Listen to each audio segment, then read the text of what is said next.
Ever wonder why billionaires like Mark Zuckerberg borrow millions for their homes, even though they could easily buy them in cash? It's not just about keeping their cash reserves liquid. It's about a financial superpower called free money, where they used it to their advantage. But debt can also be a trap if used unwisely. There are good debt and bad debt, which we will explain later on in the last section of this video. What does this free money mean? Well, inflation is the general increase in the prices of goods and services over time. It means that the value of money decreases as time goes by. This is because the value of the money you borrowed decreases over time due to inflation, while the value of your investment increases. Therefore, you can pay back the loan with money that is worth less than when you borrowed it, and keep the difference as your profit. This is like getting free money from the lender, and it's a strategy that wealthy individuals like Mark Zuckerberg and Elon Musk use to finance their businesses and projects. This may sound too good to be true, but it is possible for anyone to borrow money at a rate lower than inflation and use it for productive purposes. Borrowing money at a rate lower than inflation can have some benefits, such as 1. You can use the borrowed money to invest in something that can give you a higher return than the inflation rate and make a profit. For example, if you could borrow $100,000 at 2% per year and invest it in something that earns 10% per year, after 1 year, you would have to pay back $102,000 to the lender, but your investment would be worth $110,000. That means you would make a profit of $8,000 without spending any of your own money. 2. You can pay back the loan with money that is worth less than when you borrowed it and save money. For example, if you borrow $100 at 3% and the inflation rate is 5%, you will pay back $103 after 1 year. But that $103 will be worth only $98.10 in terms of purchasing power. You effectively paid less for the loan than you expected. 3. You can stimulate the economy by spending and investing more and create more jobs and income.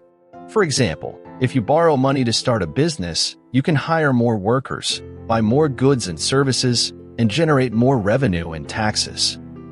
However, this strategy is not as simple as it sounds. There are some challenges involved in borrowing money at a lower rate than inflation. Here are some of the challenges of borrowing money at a rate lower than inflation. 1. Find a lender who is willing to lend you money at a low interest rate. When you want to borrow money, you need to compare different lenders and their terms and conditions. You have to convince the lender that you are able to pay back the loan on time and with interest.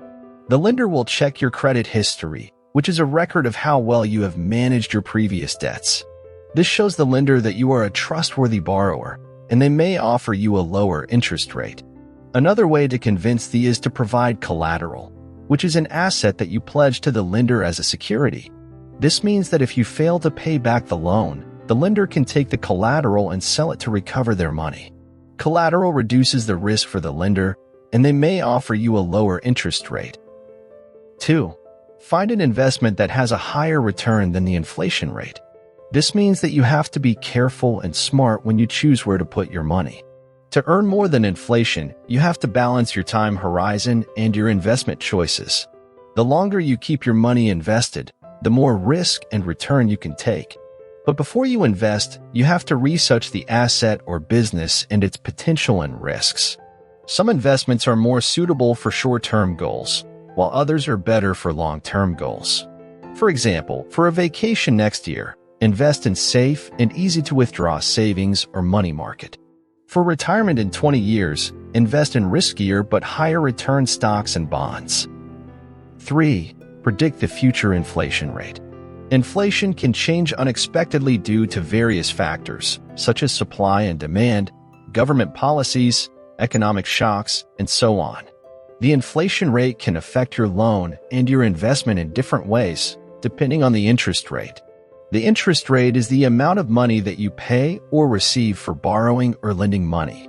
If the inflation rate is higher than the interest rate, it means that the value of money is decreasing faster than the cost of borrowing or lending money. This is bad for the lender and good for the borrower, and vice versa. The same logic applies to your investment. If you invest your money in an asset or a business that earns a certain return, you want that return to be higher than the inflation rate, so that your money grows in value over time. For example, if you invest $100 in a business that earns 10% per year, you will have $110 after 1 year. But if the inflation rate is 3%, then that $110 will be worth only $106.80 in terms of purchasing power. Your real return is 6.8%, which is still positive, but lower than the nominal return of 10%. 4. Manage cash flow and debt obligations.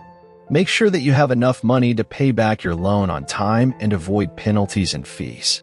Cash flow is the amount of money that you receive and spend in a given period of time, such as a month or a year. It shows how much money you have available to use for your needs and wants.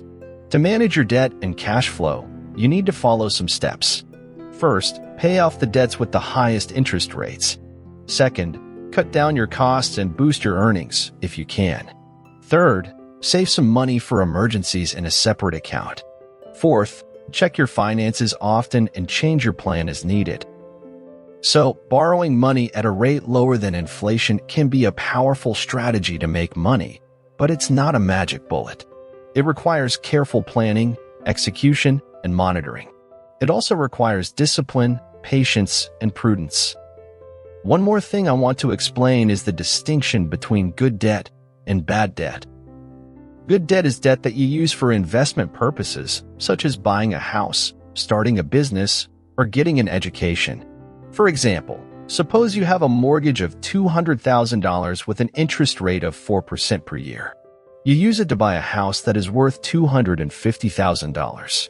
After 10 years, you have paid off $100,000 of your mortgage, and your house is worth $300,000. You decide to sell your house and move to a smaller one. You have now used your mortgage for investment purposes. This meaning that you expect to get a return or a benefit from it that is greater than the cost of borrowing.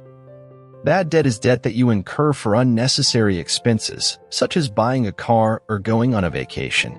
For example, suppose you have a credit card with a limit of $5,000 and an interest rate of 18% per year. You decide to use your credit card to buy a new laptop for $2,000, even though you already have a working laptop. Book a flight and a hotel for a weekend getaway for $1,500, even though you don't have any savings, and order food and clothes online for $500, even though you don't need them. You have now spent $4,000 on your credit card, which is 80% of your limit. You only pay the minimum payment of $100 every month, which barely covers the interest.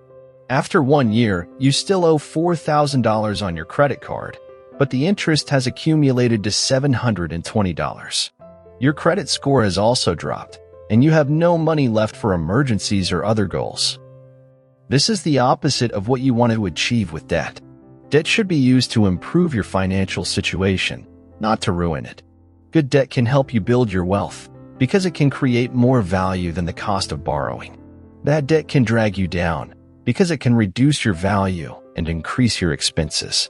So, if you want to borrow money at a rate lower than inflation, make sure that you use it for good debt. Thank you for watching. I hope you learned something new and useful. Please leave a comment below and let me know what you think about it. I'll see you in the next video.